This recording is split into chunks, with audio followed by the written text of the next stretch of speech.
Hi all, welcome back to our channel. రోజు రోజుకు corona cases పెరగటం కలకలం రేపుతుంది. ప్రస్తుతం మళ్ళీ J1 వేరియంట్ రూపంలో వైరస్ విస్తరించడం మనం చూస్తున్నాం. ఈ నేపథ్యంలో మనం ఎంత జాగ్రత్తగా ఉంటే అంత మంచిది. పబ్లిక్ అండ్ క్రౌడెడ్ ఏరియాస్లో మాస్క్ వేసుకోవడం, చేతులను తరచూ శానిటైజర్తో శుభ్రం చేసుకోవడం, సామాజిక దూరం పాటిస్తే కరోనా మహమ్మారి నుంచి దూరంగా ఉండొచ్చు.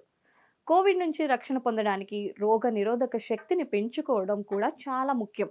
ముఖ్యంగా లంగ్స్ ఆరోగ్యాన్ని రక్షించే ఆహారాలపై దృష్టి పెట్టాలని నిపుణులు సూచిస్తున్నారు.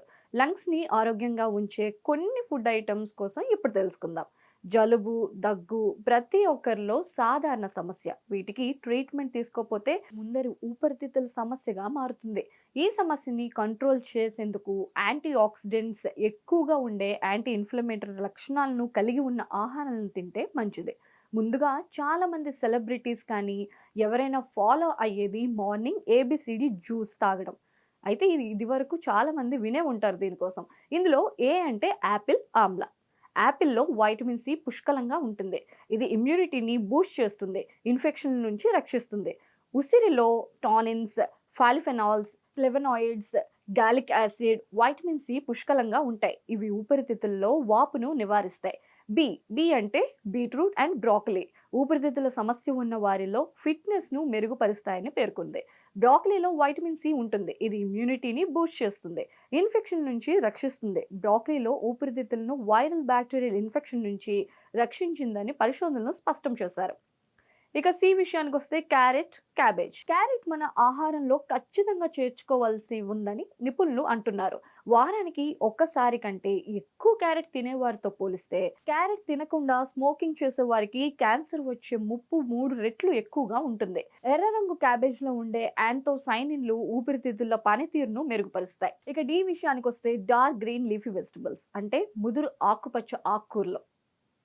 పాలకూర, బచ్చల కూర, స్విస్ చార్డ్, ఆవకూర ఇలాంటివి మీ ఊపిరితిత్తుల ఆరోగ్యానికి మేలు చేస్తాయి. కరోనా నుంచి రక్షణ పొందడానికి మీ డైట్లో ముదరు ఆకుపచ్చలు, ఆకుకూరలు చేర్చుకోండి. సో ఇది ఏబిసిడి. దీన్ని జ్యూస్లా చేసైనా తాగొచ్చు, లేదు అంటే డైరెక్ట్గా అయినా తీసుకోవచ్చు. అంతేకాకుండా వీటితో పాటు వెల్లుల్లిలో అలిసిన్ అనే శక్తివంతమైన అమ్మేళనం ఉంటుంది. ఇది యాంటీ బ్యాక్టీరియల్ ఏజెంట్గా పనిచేస్తుంది. ఇది శ్వాసకోశ ఇన్ఫెక్షన్ని దూరం చేయడంలో సహాయపడుతుంది. ఇది రద్దీ, శ్వాసలోపం నుండి ఉపశమనం పొందేలా సహాయపడుతుంది. ఇది వాపు, ఊపిరితిత్తుల క్యాన్సర్ ప్రమాదాన్ని తగ్గించడంలో సహాయపడుతుంది. వెల్లుల్లి ఆస్తమా రోగులకి మేలు చేస్తుంది. కాబట్టి వంటల్లో వెల్లుల్లిని వీలైనంత ఎక్కువ వాడటం మంచిది. సాధారణంగా పసుపుని వంటల్లో ఎక్కువగా వాడతాం. కొంతమంది పాలల్లో కలిపి కూడా తీసుకుంటుంటారు. పసుపు శ్వాసకోశ వ్యాధుల వల్ల ఊపిరితిత్తుల్లో వాపుని తగ్గిస్తుంది. పసుపులోని ఉన్న పోషకాలు సహజంగా ఊపిరితిత్తుల్ని క్లీన్ చేస్తాయి. దీనివల్ల బాడీలో పేరుకుపోయిన టాక్సిన్స్ని తొలగిస్తుంది. దగ్గు, జలుబుని తగ్గించేందుకు అల్లాన్ని ఎక్కువగా వాడతాం. అల్లంలో యాంటీ ఇన్ఫ్లమేటరీ గుణాలు కూడా ఉన్నాయి. ఇది శ్వాసకోశం నుండి అంతేకాకుండా బరువు తగ్గాలనుకునే వారు గ్రీన్ టీని ఎక్కువగా ఇష్టపడతారు. దీన్ని తాగడం వల్ల బరువు తగ్గడం నుంచి అనేక ఆరోగ్య ప్రయోజనాలు ఉన్నాయి. రోజుకి 2 లేదా 3 సార్లు గ్రీన్ టీని తాగితే ఊపిరితిత్తుల ఆరోగ్యం మెరుగ్గా ఉంటుంది.